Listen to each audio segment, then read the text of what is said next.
I'm the wicked supporting character. But I've given up. What can you do when your husband gives you 5 million a month but never comes home and loves another woman?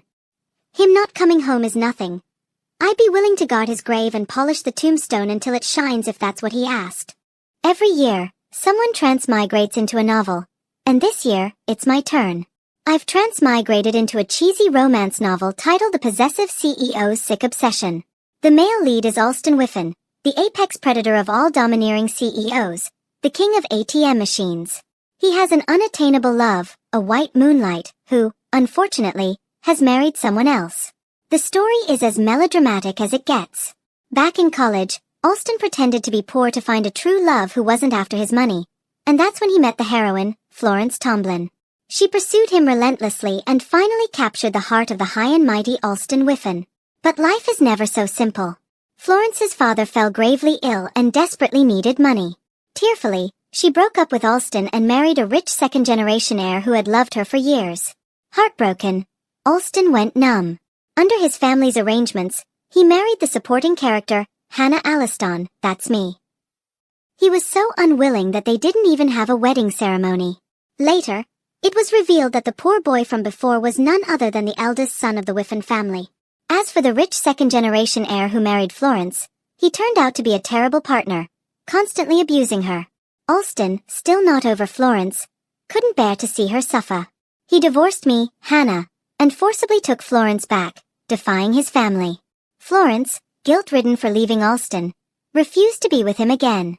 The two were tangled in a bittersweet mess, but in the end, they found happiness together. And me?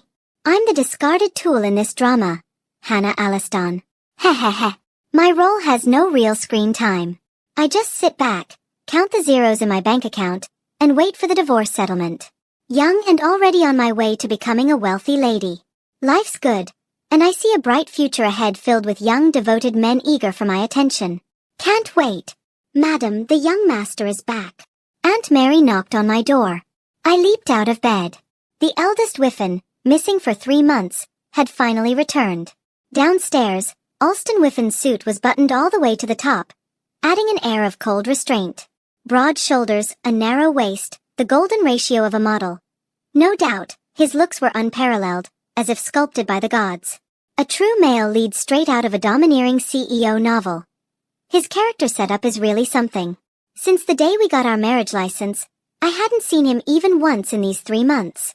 With such a prime specimen before me, I swallowed unconsciously. Beauty is fleeting after all. I've got to stay focused. My good days are still ahead. Mother wants us to come home for dinner tonight. Short and to the point. After speaking, he sat on the sofa, closed his eyes, and made it clear he didn't want to waste another word on me. Fine. I'm just here working. I'll play along with a smile, no matter how cold he is. I'll get ready right away. I turned and headed upstairs to change. 10 minutes later, I was back downstairs, dressed and prepared. I'm ready. Let's go. Alston seemed a bit surprised at how fast I moved, but he kept his face impassive as he walked out the door. I didn't mind at all. Getting upset would only slow down my savings plan. A true worker has no emotions. Alston was already in the car when I decided to sit in the back. After all, CEOs are notorious for their quirks. Whether it's extreme cleanliness or a fear of women, best not to invade his space. Just as I was congratulating myself on my wise decision, I heard him say, "Sit in the front." Alston's brow furrowed as he spoke. His voice as cold as ever. Ha! No questions asked. I quickly moved to the passenger seat. 5 million a month. Act like a loving couple in front of the elders. Don't forget. Forget? How could I? No worries, boss. Of course, boss. Mission accepted. Alston glanced at me after I called him boss. His expression indifferent. He said nothing more. The rest of the ride was in silence, but the awkwardness was suffocating me. When we arrived at the Wiffin family estate, Alston's mother, Madame Sophie, was already waiting at the door. As soon as the car stopped, I stepped forward like a professional, linking arms with Alston. Time to start the performance. Honey, let's go. Alston stiffened at my touch.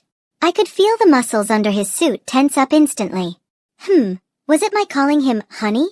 Or the fact that I was holding on to him that made him so uncomfortable? But Madame Sophie was watching us. Boss, is this level of acting acceptable? I smiled sweetly at Madame Sophie while whispering to Alston.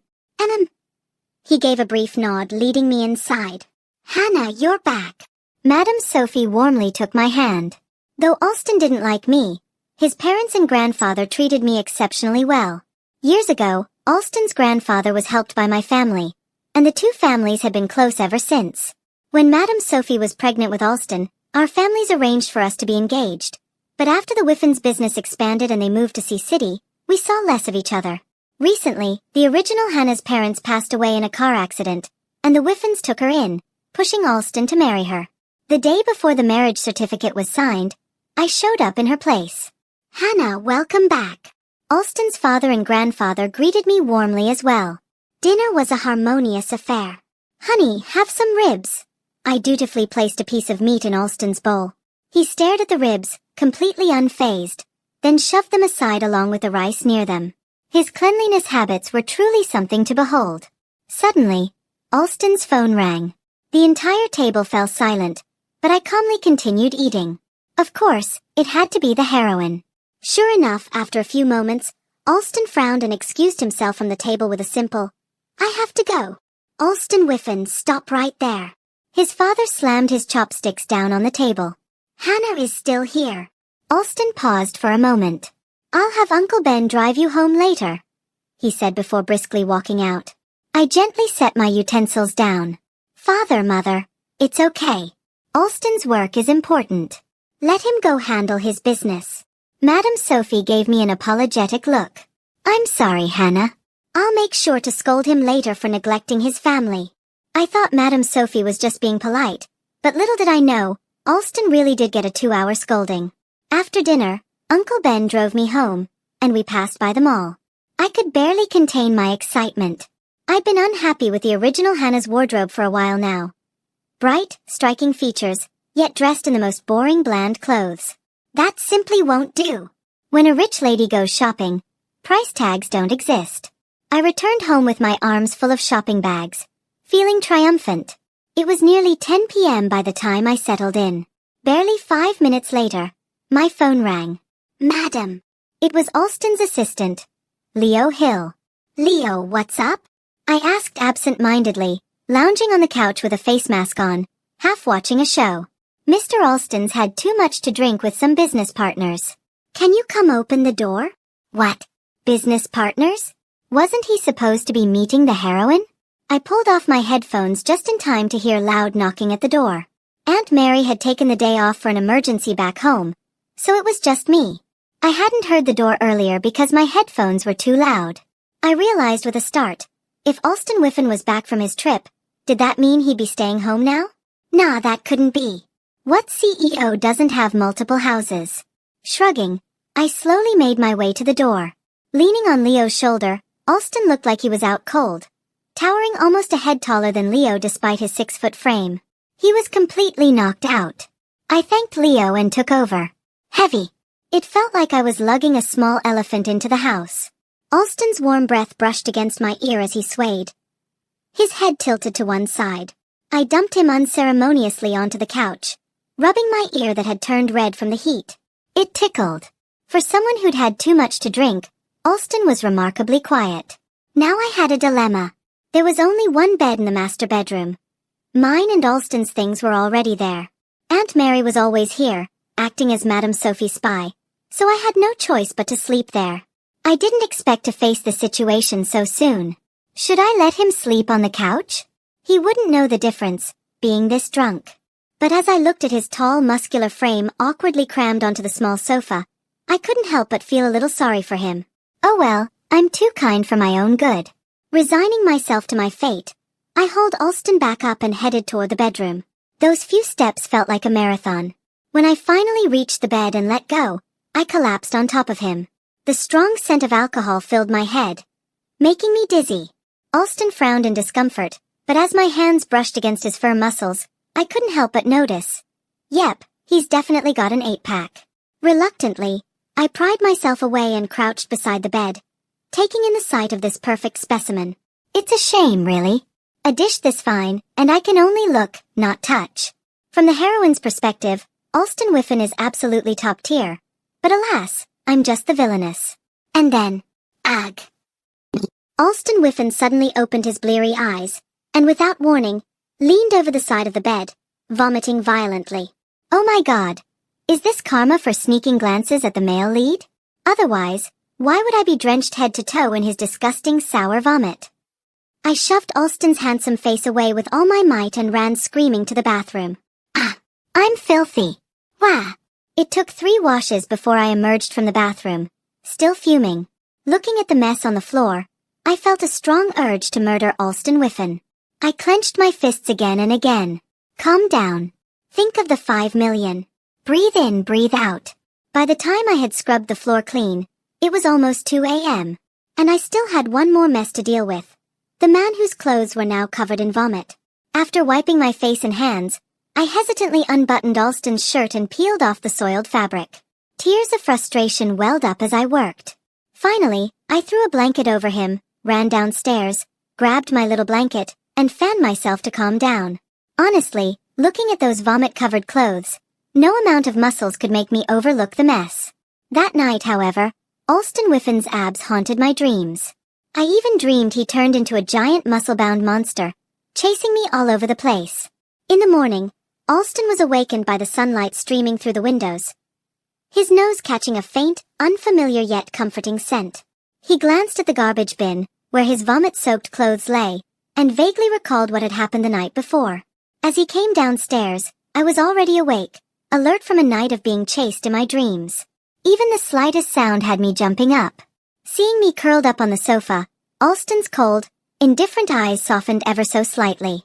About last night? Thanks, Alon said softly, clearing his throat.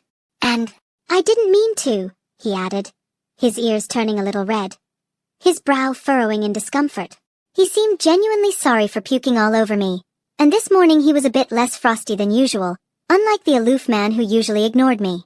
No big deal, I yawned, ruffling my hair as I headed toward the kitchen. 4-5 million a month. I can handle anything. But then, the sound of a stomach growling interrupted the silence. I looked up, surprised. Alston's Adam's apple bobbed as he swallowed, quickly turning to go back upstairs. If it weren't for the slight hurry in his step, you might think he was still his usual composed self. Wait, CEOs get flustered too? An idea sparked in my mind. Was this my chance to make some extra cash? I quickly tied my hair back and rushed into the kitchen. By the time Alon came back down, he was fully dressed, his suit neatly buttoned to the very last button, and not a hair out of place. His usual air of detachment had returned. I placed a steaming bowl of noodles on the table. Boss, how about some breakfast before you go? Alon ate with impeccable manners. No talking while eating, slow and methodical, but efficient. As I watched him, an idea began forming in my mind. If the boss is in a good mood, maybe. Why are you staring at me? After who knows how many times I'd been caught staring, Alon finally spoke. Boss, that mushroom soup you just had. 5,000 per bowl. Cash or card? Alon choked, coughing violently. I quickly handed him a glass of water. Outside, his assistant Leo had arrived to pick him up. Mr. Alston. Wiping his mouth, Alon stood up and left, draping his jacket over his arm. But I swear, I heard him mutter, transfer. So generous? If I'd known, I would have charged 10,000. I sighed, looking at the empty bowl. Mr. Alston, breakfast is in the front seat, Leo called from outside. There was a brief pause before Alston replied, his voice as indifferent as ever. I've already eaten. And with that, the sound of his voice faded as he left. Later that afternoon, Leo called again. Madam, Mr. Wiffin has a charity gala tonight. He requests that Mrs. Wiffin accompany him. Leo's tone was both professional and respectful. Great. So much for my beauty spa plan. Work never ends. According to the original plot, the heroine and her abusive rich husband would also be attending the event tonight. The heroine had her eye on a $70 million diamond necklace, but her husband wouldn't buy it for her. Alston, on the other hand, would swoop in, buy it, and mock the abusive husband in front of everyone. A front row seat to the drama? I couldn't wait. At precisely 7 p.m., Alston returned to pick me up. I was so busy getting dressed and doing my makeup that I hadn't even had time to eat dinner. I packed a simple fruit salad to take with me and even made an extra portion for Alston. Might as well offer him a little something for breakfast's service. It wouldn't hurt to share, after all. Eating alone might be awkward. When I opened the car door, Alston was still dressed in the same flawless suit from this morning. Not a single wrinkle in sight. He was leaning back, eyes closed, massaging his temples, half of his face cast in the shadow. Want some fruit? I brought you a bowl, I offered, holding out the glass container of neatly prepared fruit. How did Madam know Mr. Alston didn't have time to eat dinner? Leo asked from the driver's seat, sounding genuinely surprised. I glanced at Alston, workaholic to the core, skipping meals for the sake of a deal. No surprise there. Alston opened his eyes briefly, glanced at the fruit, but didn't reach for it. For once, his tone lacked its usual coldness. Still 5,000? I was shocked that Alston was joking. This guy had a sense of humor after all. I couldn't help but laugh. No charge. Consider it a complimentary service for breakfast. For the first time, the tight line of Alston's lips relaxed slightly, hinting at a smile. Wow, a rare sight indeed. Outside the venue, the press was out in full force, swarming around us like vultures. But I calmly linked arms with Alston, smiling for the cameras. Inside, Alston's parents, along with Madame Sophie, were already present. Hannah! Madame Sophie beamed when she saw me with Alston, her face full of satisfaction. At least this rascal has some sense, bringing his wife with him. She teased with a chuckle. Alston coughed lightly, rubbing his nose awkwardly. No worries, boss. I've got this. Mother, Alston has always been good to me, I said sweetly, leaning into his arm, flashing a smile. Alston's muscles stiffened under his suit again, but I could only sigh internally. Sorry, boss. You'll just have to endure it. Madame Sophie gave us a knowing look and smiled. If you see anything you like, just tell Alston. He'll buy it for you, she said with a playful wink before leaving us to mingle with the other wealthy ladies. I just wanted to sit in a quiet corner and wait for the auction to start. Boss, I'll be over there if you need me. Wait. Stay with me to meet some friends, Alston said casually, leading me over to a group of City's elite second-generation heirs. There were 3 or 4 men, each once known as City's most eligible bachelors. Now they were either running their family businesses or, like Alston, had built their own empires, dragons among men. Alston! The suited men greeted him warmly, and the chill in Alston's demeanor melted just a little. Sister-in-law! It's great to finally meet you, they said one after another, surprisingly friendly. I was a bit shocked. They all knew Alston wasn't in love with me, yet they treated me with such respect. Alston introduced each of them to me in a low voice, and I greeted them all with a smile. So these were Alston's friends, domineering CEOs hanging out with other domineering CEOs. Each one more impressive than the last, they were undoubtedly the rising stars of the financial world. Ladies and gentlemen, the auction will begin shortly. Sister-in-law, make sure not to spare Alston's wallet tonight, Colin Channing joked, winking. Elliot Drakes joined in. Yeah, spend all you want. The group laughed, the atmosphere light and relaxed, and I found myself smiling back. Sure thing. I'll max out his card. I teased. Alston raised an eyebrow and glanced at me, a hint of amusement in his eyes. The auction officially began, but I was busy scanning the room for the heroine. In the original storyline, she and her abusive husband were supposed to be seated next to us. But now, sitting next to us were the CEO of Yulong Jewelry and his wife. What was going on? I was really looking forward to seeing Alston tear into the abusive husband. Our next item is a necklace from the Countess of Europe. The starting bid is 30 million. I sat up straight, my eyes sparkling in anticipation. Although they weren't sitting near us, the heroine was still supposed to bid on this necklace, right? In the story, the price went up to 45 million before her husband refused to let her continue bidding. That's when Alston swooped in. Do you like it? Alon Wiffin asked softly, his deep voice trailing off with an upward inflection. The diamond necklace sparkled brilliantly. Who wouldn't love it? But sorry, I'm here for the drama, not the jewelry. It's nice, I replied nonchalantly. 35 million, a woman's voice echoed. Here we go. I looked around, eager to finally see the heroine, my first time laying eyes on her. Wait. Is this the heroine? She seems older? It wasn't the heroine at all but an elderly noblewoman holding up her bidding paddle. 40 million. Alston calmly raised his paddle, his expression steady. 55 million, came another voice. I glanced over, only to see a man holding hands with another younger man. Wait, where's the heroine and her abusive husband? More bids followed, but none from the original characters I expected. 65 million. 80 million, a wealthy businessman called out, his bid far exceeding the necklace's actual worth. 80 million, going once. 100 million. The room fell silent, gasps of shock rippling through the crowd. 100 million? What kind of fool would spend that much on this necklace? Wait. That voice sounded familiar. I slowly turned my head to see Alon Wiffin, calmly holding his paddle in the air. Thanks for the invitation. My brain had just one thought. Big spender. Of course, it made sense for Alston to do this for the heroine. After all, who hasn't made reckless choices in the name of love? After the auction ended, the staff delivered the necklace in a delicate box. The moment it was opened, the brilliance of the diamonds nearly blinded me. Alston glanced at my reaction, his lips twitching slightly. Then, without a word, he signaled for the box to be placed in front of me. I blinked in confusion.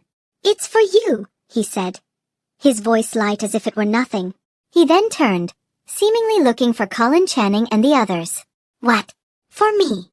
I clutched the box, unsure of what to do. You don't like it? Alston asked, glancing over at me. Not that. But you're not taking it back, right? I thought for a moment. The heroine hadn't shown up, and somehow the necklace, meant for her, was now mine.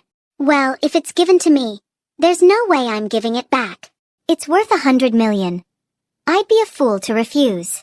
Hehehe. Alston responded, watching me hold onto the box like it was my lifeline, as if I feared he'd snatch it away. A little miser. Sister-in-law impressive. Indeed, Alston spent a fortune just to make you smile, Colin Channing and Elliot Drakes teased as they approached. Come on, the S Club is ready for us, Colin called out. Sister-in-law, you're coming too. No escaping, Elliot grinned. I looked at Alston, feeling torn. Me? At the S Club? I'm just an ordinary worker. It's just for fun, Alston said softly. All right then, if the boss says so. As the others piled into their cars, I leaned over and whispered into Alston's ear. Boss, should I keep up the act? Alston paused for a second, his expression unreadable. Do as you like, he replied. Got it, I answered confidently. This was my first time at the S Club, a paradise on earth, so lavish it left me speechless. There were only a few of us, yet they ordered rounds of white wine, red wine, and all sorts of spirits. It was dizzying to watch. The others kept shooting sly glances at Alston. Alston, shall we begin? Colin Channing asked with a mischievous smile. Let's eat first, Alston replied, unbuttoning his suit jacket, slipping it off to reveal a crisp white shirt and black vest underneath. He sat down, loosening his tie and undoing 2 buttons at his collar. With his usual coldness softened, he looked more dashing and approachable than ever. The food at S Club was top-notch, and I enjoyed myself thoroughly. Sister-in-law, eat up, Colin said, his words laced with a deeper meaning. Why did I have a bad feeling about this? Let's go, Alston said, elegantly wiping his mouth. As if on cue, the others filled their wine glasses to the brim. Come on, Alston. First one to get married, you owe us 3 drinks, Elliot Drakes laughed. I stared in shock. 3 drinks in one go? That would knock anyone out. Sensing my astonishment, Elliot laughed. Don't worry, sister-in-law. Alston can drink anyone in Sea City under the table, except for Mr. Brown from the wine industry. Then what about yesterday? I asked curiously. Yesterday? That was next door. Mr. Brown got Alston drunk. He rushed off for a meeting at noon and wrapped up the deal by the evening, Colin explained, grinning. Tonight in this room, we won't leave until Alston's calling us all Dad. So, he really was at a business meeting yesterday. When Leo said that, I thought he was making excuses. I had assumed Alston went to see the heroine. I was a bit surprised. What's the occasion today? Why all the drinking? I leaned closer to Alston and whispered. Maybe I got too close, because my hair accidentally brushed his ear, turning it red. They wanted to meet you, he said coolly, his tone unchanging. Right, we never had a wedding. In fact, we rushed to get our marriage certificate, and then Alston left for his business trip. Now he was finally back. But in this scenario, meeting his friends as his wife. Is this really my place? Still, since the boss said to go with the flow, I'll play my part. As the night wore on, Alston rubbed his temples, clearly feeling the effects of the drinks. By now, only Colin and Elliot remained standing. The others were already slumped over. It seemed like the perfect moment. Boss, leave this to me, I said, sensing my time to shine. Throughout the night, Alston had been shielding me from the alcohol, and honestly, watching him fend off drinks was a sight to behold. He did it with such grace. Can you even drink? Alston asked, his hand suddenly gripping my wrist. His touch was warm, and his breath, laced with a scent of red wine, brushed against my ear. The warmth sent shivers down my spine, and goosebumps prickled my skin. My heart skipped a beat. Snapping back to reality, I nodded confidently. I'll have those two down in no time. Alston seemed to smile.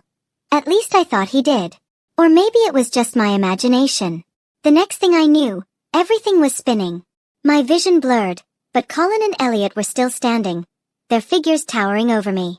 Sister-in-law, looks like you're losing, Colin teased. Bam! I slapped my hand down on the table and staggered to my feet. Who's losing? Fill my glass. I grabbed the bottle and began pouring wine, most of it spilling onto the table. Alston frowned and steadied my hand. Stop, he said, his voice firm. I swatted his hand away. Don't tell me what to do, I slurred, staring up at him with a cocky grin, as if I was invincible. Then, as if to prove my point, I downed the glass in one go. By that point I was already out of it. Alston rubbed his temples again, looking down at me as I passed out, slumped over the table. With a sigh, he rolled up his sleeves. Fill the glasses, he said, raising an eyebrow at the two men across from him. The night didn't end until Colin and Elliot, slurring their words, called him Dad through their drunken haze. Outside, Leo Hill was already waiting. Alston grabbed my arm and led me out of the room. The ground seemed to sway beneath me, and everything spun. I reached back, grabbing Alston's hand. Wait! The road is alive. It's dangerous, I said seriously, clinging to him as if my life depended on it. I squatted down, wrapping my arms around his legs, crying, I don't want to die. Wah-ah-ah. Don't go over there. The monsters will eat you. Alston let out a quiet chuckle, tying his jacket around my waist before hoisting me onto his back. Wow, your biceps are huge, I mumbled, barely able to recognize him, as I shamelessly ran my hand over his arm muscles, which bulged from carrying me. And your jawline. So sharp. I was captivated by the sharp angles of his face, so I reached out and touched it. His skin was surprisingly smooth.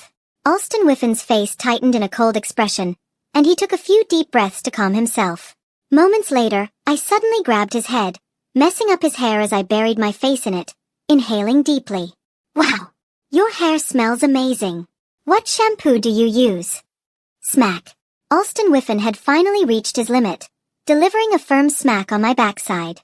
Hannah Aliston, if you keep this up, I swear I'll throw you off my back.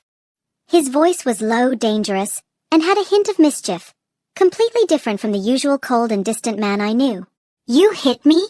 I gasped, my eyes welling up in disbelief, tears threatening to spill.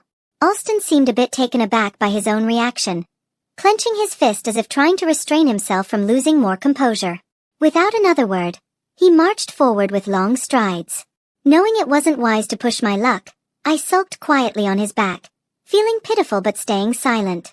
All the way home, I mumbled groggily about getting hit. The alcohol was messing with me again, and Alston dropped me unceremoniously onto the sofa. His broad shoulders pressed into my stomach, making me feel a bit nauseous. Wah-ah-ah. I whimpered softly, feeling utterly wronged but too afraid to voice my anger. Alston knelt in front of me, rubbing his nose in frustration. Hannah, do you even know how ridiculous you get when you're drunk? You hit me. I swayed, unable to sit up straight, everything spinning around me. Alston sighed, catching me before I toppled over. His voice was irritated and strained. Fine. I'm sorry, okay?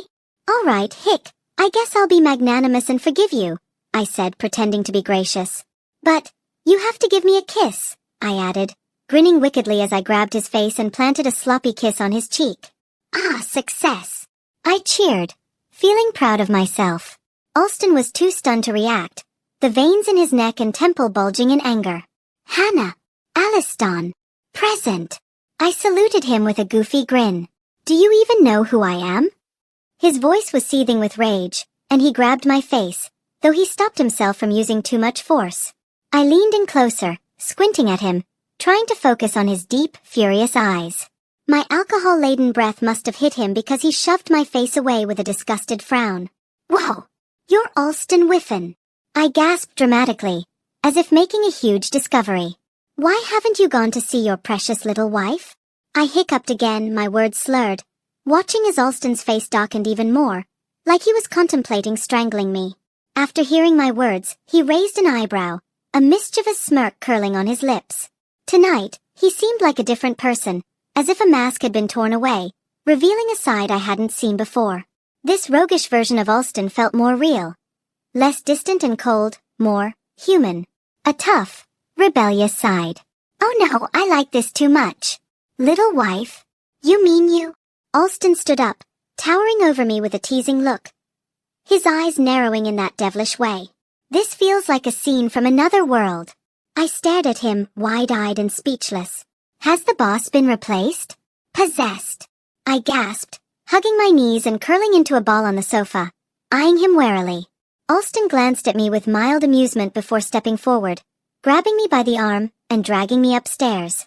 I thrashed, yelling, "You're an old monster. You took over my boss's body to perform dark magic.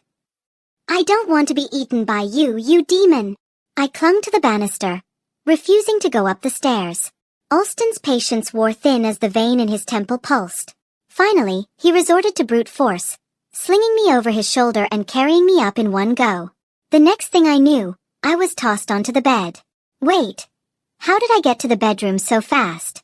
You demon! You really used magic to teleport me here, I exclaimed, scrambling to sit up and pointing an accusing finger at him. But the room spun again, and I plopped right back down. Alston's eyes darkened dangerously as he leaned closer. I'll count to 3. Close your eyes and sleep. Or else. His voice was a low growl laced with menace. Or what? I'll eat you. The deep rumble of his voice made me swallow nervously, and without further hesitation, I dove under the covers, pulling them over my head. I'm asleep. Good night. I squeaked, shutting my eyes tight. Satisfied, Alston stood by the bed for a moment, watching as I finally settled into a quiet, even breathing rhythm. Once he was sure I was out cold, he left the room, leaving the door open slightly. He stayed downstairs, within earshot in case anything happened. Glancing at the small, uncomfortable-looking sofa, Alston frowned. Leo Hill needs to buy a mattress tomorrow, he muttered to himself. The next morning, I was awakened by the smell of stale alcohol and cigarette smoke clinging to me. Gross. I immediately rushed to the bathroom for a shower, my head clearing up as I scrubbed away the remnants of last night. Memories of my drunken antics came flooding back, especially how I shamelessly harassed the boss. Oh no, is Alston going to kill me? But then I remembered his behavior from last night. It was so different from his usual cold, disciplined self. The books always said Alon Wiffin had been strict and aloof since childhood. So how did he transform into this roguish version of himself last night? It was like he was that bad boy in school, the one who loiters at the gates with his shirt untucked, collecting protection fees. Wait, did I stumble upon the boss's deep, dark secret? I nervously crept downstairs. Alston was still asleep, his tall frame stretched awkwardly on the too-small sofa, his legs dangling off the edge. His brows were furrowed as if even in sleep, the discomfort was bothering him. The moment he heard me come down, he woke up, immediately alert. Morning, boss. Did you sleep well? I greeted him stiffly, trying to force a smile. Alston sat up, his normally immaculate hair tousled and soft, with a few strands sticking up, making him look far more approachable. His eyes, however, were filled with irritation from a poor night's sleep. He didn't even glance at me before heading to the downstairs bathroom. My heart sank. Once he finished freshening up, he walked upstairs again, his expression back to its usual neutral state. Wait, his clothes are still in our room. The sight of him in a freshly pressed suit first thing in the morning. It was like an attack on my senses. Sisters, you understand, right? I quickly whipped up my best mushroom soup, from a pre-packaged kit of course, and waited at the dining table, hoping to smooth things over. Boss, how about some breakfast before you go? I asked, trying to sound casual, as I rushed to pull out a chair for him. Alston raised an eyebrow but walked over and sat down. Still 5,000? He asked, his tone lazy. No, of course not. It's on the house, I said, hurriedly handing him a spoon. Have you learned your lesson? He asked, slowly eating, raising an eyebrow in that typical domineering fashion. Wow, his personality really changes from one day to the next. Alon Wiffin, you're no longer the cold, distant man I once knew. Yes, I've learned my lesson. I nodded eagerly. Would you like some fruit, boss? Alston gave a small nod, and I dashed into the kitchen to cut some fruit, arranging it nicely on a plate before packing it into a container for him to take. As Alston was leaving, I hesitated for a long time before finally blurting out, Boss, can we not dock my pay? Alston paused, glancing at me as he adjusted his tie, clearly in a good mood. We'll see how you behave. With that, he walked out the door. See how I behave? That's such a vague measure. What exactly does he want me to do? I spent half the day puzzling over it but couldn't come up with anything concrete. Ding dong. The doorbell rang. Who could it be this early in the afternoon? Hannah. Mom's here. Madame Sophie's energetic voice came from the other side of the door. Mom, what brings you here? I asked as I opened the door, taking in the sight of the ever-elegant Madame Sophie. Alston's father is on a business trip, and I didn't want to stay home alone, so I thought I'd come stay with you two for a few days. Behind her, a small entourage was unloading bed linens, luggage, and boxes, leaving me completely stunned. Madame Sophie pulled me down onto the sofa with her, while Uncle Ben coordinated the moving. Hannah, how have things been between you and Alston these past few days? Madame Sophie asked with a knowing smile. Mom, are you sure you're just here to visit? It's been all right, I replied awkwardly. Ah, young people. You should think about having a baby soon, Madame Sophie said warmly, holding my hand as she tried to coax me. The smile on my face froze. Just then, Alston finally returned home. Sweetheart, you're back, I exclaimed, relieved to be rescued by his arrival. I was filled with joy at escaping the conversation about babies. I darted over to Alon Wiffin, eagerly taking his suit jacket from him as if I hadn't just been cornered by Madame Sophie. Alston paused for a moment, surprised by how I addressed him, raising his eyebrows in mild curiosity.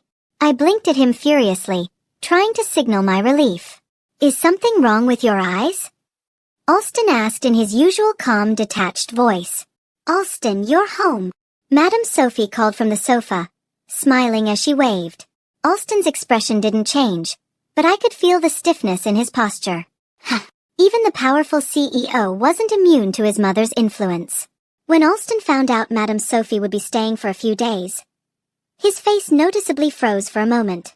Later that night, Madame Sophie brought out a bowl of soup, insisting that Alston drink it for his health. I stood by enjoying the show, only to be rewarded with one of Alston's icy glares. Get some rest, Madame Sophie said after she watched us walk into our bedroom together. Feeling awkward, I glanced at Alston. There was only one bed, with one blanket. The small sofa that used to be in the room had been taken away earlier by Uncle Ben. It was clear that Madame Sophie knew our relationship wasn't as close as we pretended, and she had taken advantage of Alston's father being away on business to inspect things. Boss, looks like you'll have to share a bed with me tonight. Sorry for the inconvenience, I said with an exaggerated expression of sympathy, hoping to seize the opportunity before I was banished to the floor. I knew my place as a worker, who was going to sleep on the floor, was obvious. There was a carpet, sure, but I wasn't about to self-torture. Alston glanced at me, not saying a word, before heading to the closet to grab some clean clothes and walking straight into the bathroom. Wait, he seems pretty familiar with the place? Oh right, last time he got drunk, he stayed here. I nodded to myself, understanding. When Alston emerged from the bathroom, hair still damp, I had to admit, he looked stunning. Water droplets ran down his hair, tracing his neck before disappearing into his collar. Dressed in casual clothes, he looked less cold than usual. Broader shoulders, narrower waist. What a masterpiece of a man. Seen enough? Alston asked with an amused glint in his eyes as he towel-dried his hair, his expression neutral but teasing. Startled, I coughed awkwardly, grabbing my own pajamas and rushing into the bathroom. As I passed him, I noticed the scent coming off him. Was it the same body wash I used? My face turned red with embarrassment. I dawdled in the bathroom for as long as I could, hesitant to come out. The idea of spending the whole night in the same room as Alston made me nervous, my ears burning. Only when I was too exhausted to stay awake did I finally muster the courage to crack open the door. The room was dim, with only a small bedside lamp casting a warm glow. Alston was lying on his side of the bed, breathing evenly as though he was already fast asleep. I exhaled in relief, tiptoeing to the other side and slipping under the blanket. There was only one blanket, and it was entirely on my side. Feeling a bit guilty, I glanced over at Alston, who had nothing covering him. After a brief internal debate, I pulled half of the blanket over him. The room was at a perfect temperature, thanks to the air conditioning, but I couldn't shake the strange heat I felt whenever I got too close to Alston. His warmth seemed to radiate, making me jerk my hand back as if I'd been burned. Eventually, I drifted off to sleep, but Alston wasn't asleep after all. He slowly opened his eyes, glancing down at the blanket I had shared with him. His usually stoic lips twitched upward for a split second. As the night wore on, I, true to form, sprawled out in my sleep. One of my legs ended up draped across Alston's waist, and my arm wrapped around him like he was a giant pillow. Alston froze the moment he felt my leg on him, his entire body stiffening. A soft, warm sensation pressed against his back. The faint scent of my body wash lingered around him. Despite the air conditioning being set to a comfortable 23 degrees, Alston was breaking into a sweat, his handsome face lined with tension as he furrowed his brow. He wanted to push my leg off, but the smooth feel of my skin against his hand was like touching hot iron. He pulled his hand back, unable to bring himself to touch me again. The mix of tension and frustration boiled over when, in my sleep, I flung my leg up, and it landed on his face. In one swift move, Alston flipped me over, pinning me beneath him. Hannah Alliston. His hands gripped my face, waking me up immediately. Ha! What's going on? I muttered groggily, blinking up at his scowling face. You. What are you doing? Fully awake now, I stammered, feeling my heart race. Alston's eyes twinkled with something unspoken, and a rare smile tugged at the corners of his lips. What do you think I'm doing? He murmured, leaning closer, his breath tickling my ear. The heat from his ear pressed against my cheek, like a tiny furnace. Ding-ling-ling. The atmosphere broke as his phone rang. Alston's long fingers reached over me to grab his phone. As he leaned over, I couldn't help but notice the outline of his chest muscles under his pajamas. What a pity, ruined by a phone call. Do you want to continue? Alston's eyes were narrowed, teasing as he stood by the window, the mischievous glint back in his gaze. I froze, then shook my head furiously.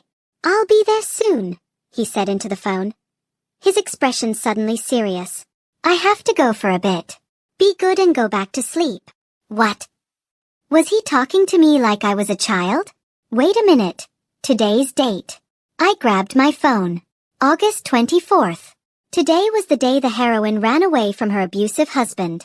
Alston would go pick her up and take her to his other apartment. When he came back, he'd file for divorce with me, the villainess. I sat there, staring blankly at the bed, a dull ache in my chest. I pulled open the drawer beside the bed and took out the necklace. Images of Alston flashed through my mind, sometimes cold and distant, sometimes playful and roguelike. Shaking my head, I slapped myself lightly. Hannah Alliston. Snap out of it. I turned the air conditioner down to 16 degrees, hoping the cold would help clear my mind. Focus. 5 million a month. Who needs a man when you've got that? I repeated to myself, Alon Wiffin belongs to the heroine. Alon Wiffin belongs to the heroine. Alon Wiffin belongs to the heroine. Important things are said 3 times. Now, close your eyes and sleep. But no matter how hard I tried, I couldn't sleep all night. Hannah, you really should take care of yourself, Madame Sophie commented the next morning, seeing my dark circles as I dragged myself downstairs for breakfast. She smiled knowingly, her expression somewhere between surprise and amusement. Good morning, Mom, I said, trying to force a smile despite my exhaustion. Even after breakfast, my head was still spinning. Hannah, go upstairs and rest. Don't overwork yourself.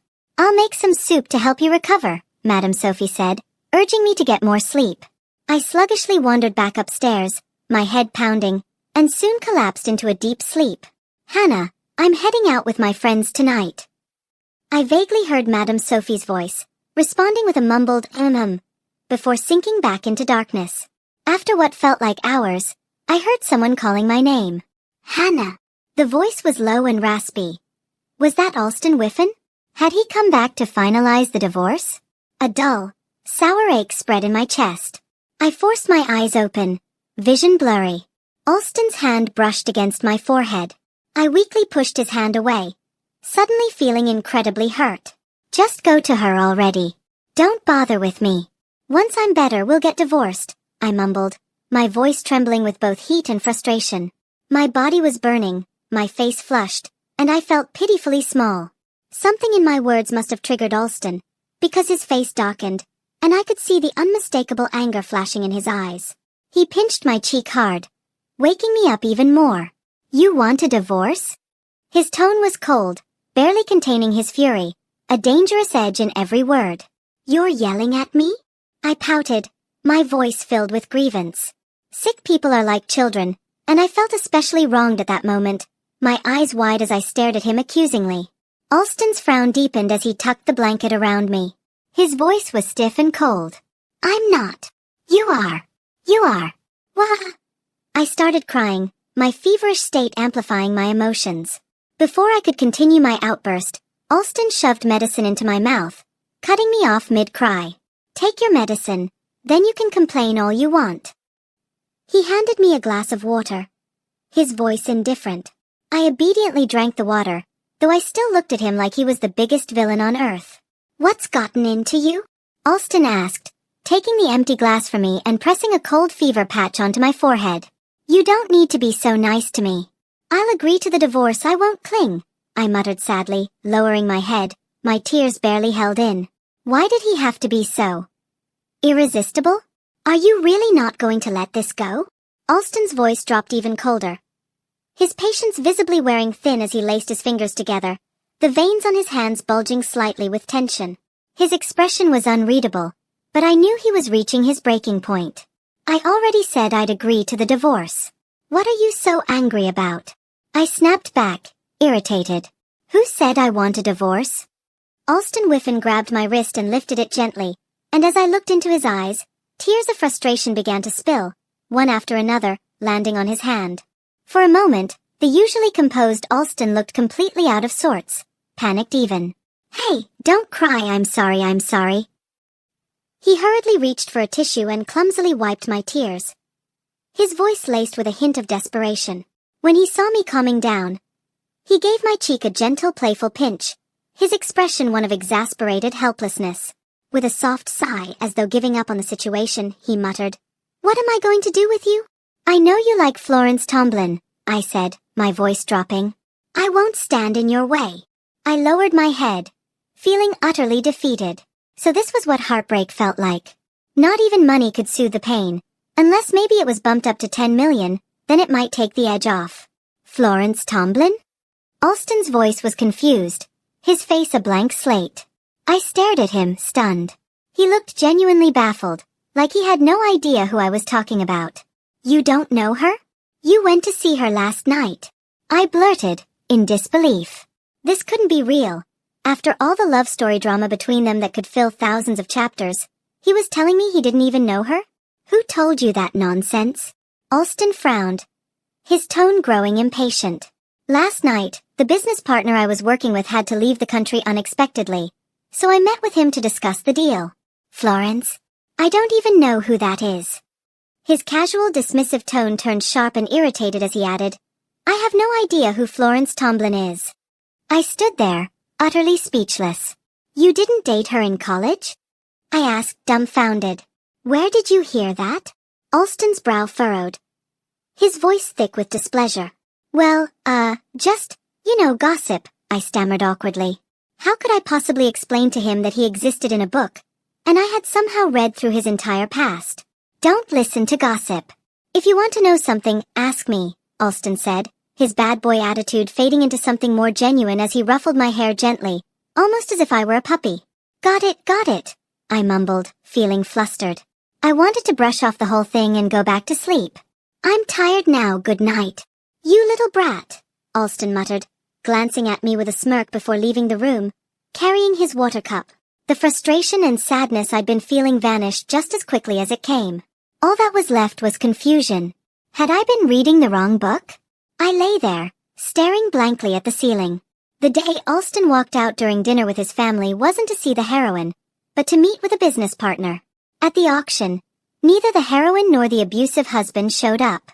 And last night, Alston didn't visit the heroine at all. As I thought it over, the medicine I had taken earlier started kicking in, and I slowly drifted off to sleep. Sometime later, I felt someone gently replace the fever patch on my forehead and tuck the blanket around me. When I opened my eyes again. Wait, what? I was back home? My desk lamp was on, and my computer screen was lit up, still on the page where I'd been reading the final chapter before I got pulled into the story.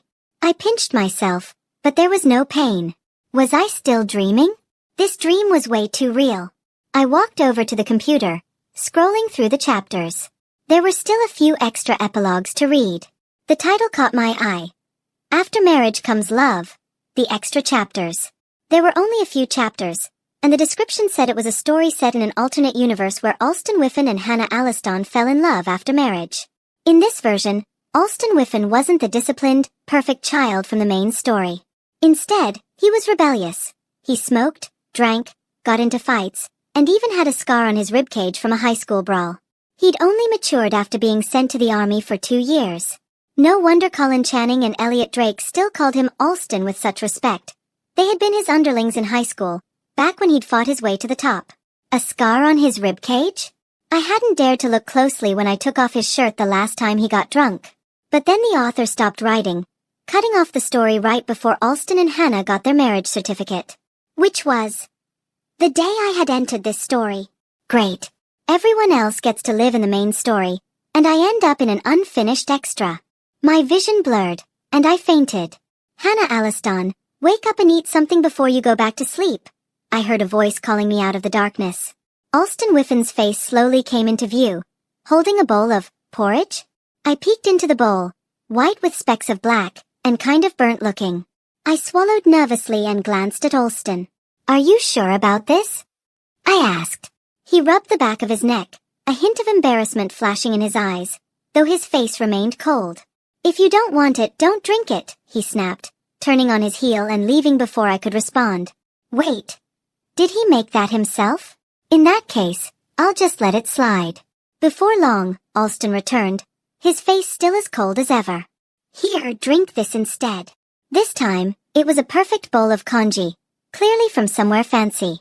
The moment I tasted it, my eyes practically lit up with joy. The simple white porridge tasted so good it made me feel warm and fuzzy inside. As I enjoyed it, I noticed Alston's expression growing darker and darker. Before I could finish, he yanked the bowl from my hands. But I'm not full yet, I complained, holding my spoon and staring at him expectantly. Is it really that good? Alston asked, his tone cold as he glared at me. I guessed he must have been comparing the amazing porridge I was devouring to his earlier attempt. His frustration grew as he thought about it. After a moment, he handed the bowl back to me with a sigh. I finished it off happily, feeling completely satisfied. Then, out of nowhere, I remembered Alston's scar. I leaped off the bed and ran downstairs. In the kitchen, Alston was fumbling around with the dishwasher, clearly struggling. Alon Wiffin! I shouted from across the room, sprinting towards him. I must have run too fast because by the time I reached him, my face was flushed. Alston blinked at me, his expression softening as he awkwardly shifted his gaze away. He pressed a hand to my forehead, trying to keep some distance. What is it? He asked, his face still impassive. Do you mind if I take a look at those incredible abs of yours? I asked, my eyes full of hope. No, not. Alston's ears turned bright red as he leaned in close, emphasizing each word. I knew he wouldn't agree, so I acted fast and lifted his shirt before he could stop me. There it was, a faint scar on the right side of his ribcage. Is this what you wanted to see so badly? Alston grabbed my wrist and in one swift motion, pinned me against the kitchen counter. He tilted his head, locking eyes with me, his voice low as he spoke softly. I blinked up at him, unable to look away, my heart racing with excitement. So, in this story, there's no one else. Just me and Alon Wiffin. But before I could process it, Alston let go of my wrist and turned away. He seemed to hesitate, his jaw tightening as though holding something back. Then, without warning, he lifted me off the ground and practically dumped me onto the sofa. Put your shoes on, he ordered, then disappeared upstairs to fetch them. What? I sat there in stunned silence. That intense moment, and now all I get is a reminder to wear shoes? If I hadn't seen that Alston's face was bright red and he was walking awkwardly, I would have thought I imagined the whole thing.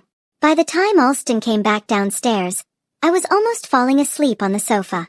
Seeing me lying there, he sighed and scooped me up into his arms. I pretended to sleep, enjoying being carried like a princess. He carefully laid me on the bed and tucked me in, his movements gentle. Then, just as I was about to drift off, I felt a warm sensation on my forehead, a kiss. It was quick but enough to make my heart flutter. Hannah. His voice was low and gravelly, followed by a soft chuckle. It was enough to drive anyone mad. I snapped my eyes open, grabbing his hand before he could pull away. Alston froze, caught off guard, his face showing a rare moment of panic.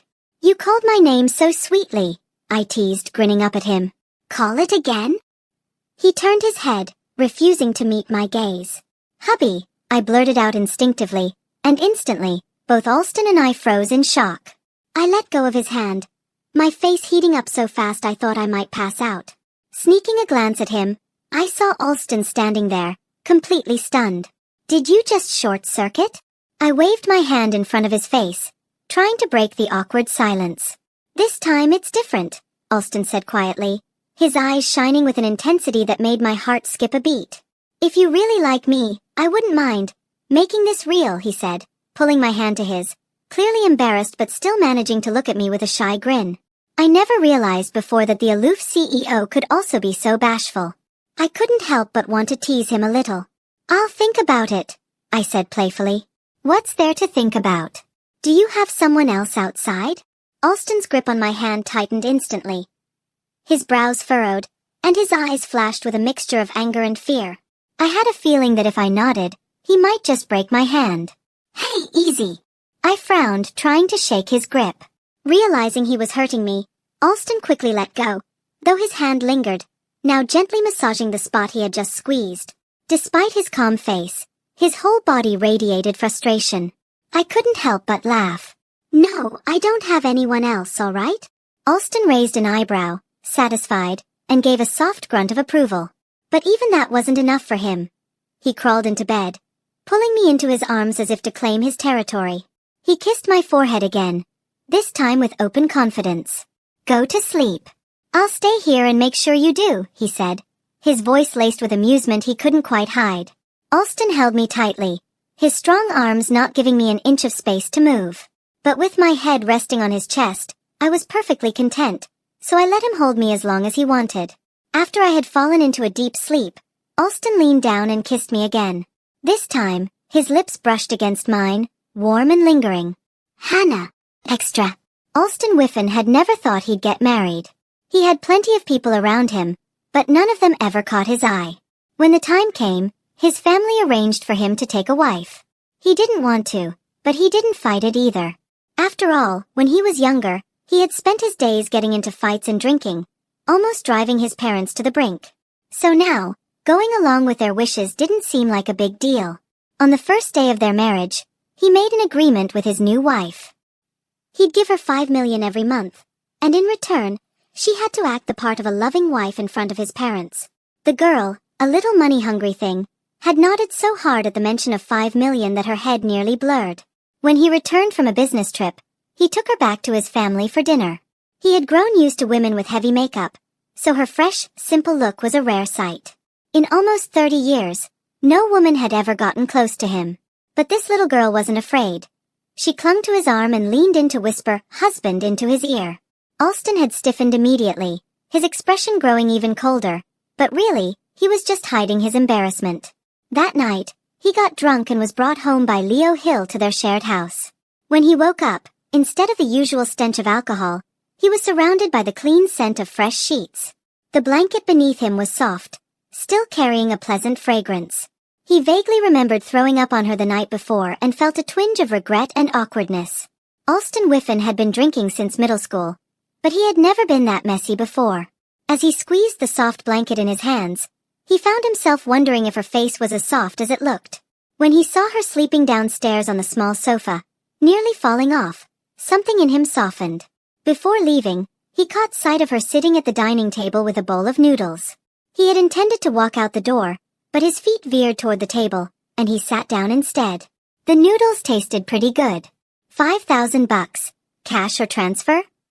Hearing that, Alon almost choked on his food. He nearly laughed but held it in. Such a little money grubber. He didn't even know why he had spent so much money on that diamond necklace for her. But the way her eyes had lit up made his heart soften. Just a little.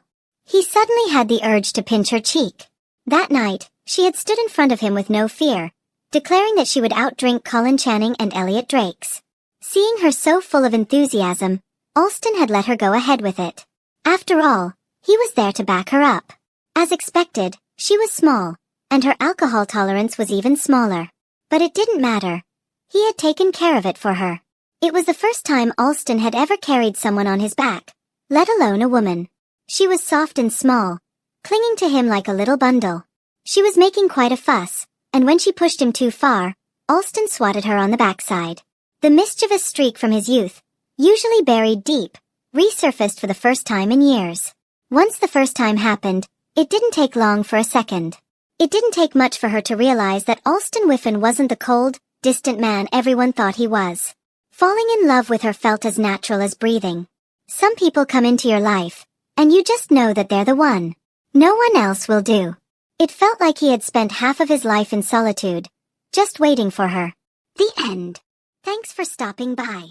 Subscribe and hit the notification bell so you don't miss out on any new videos.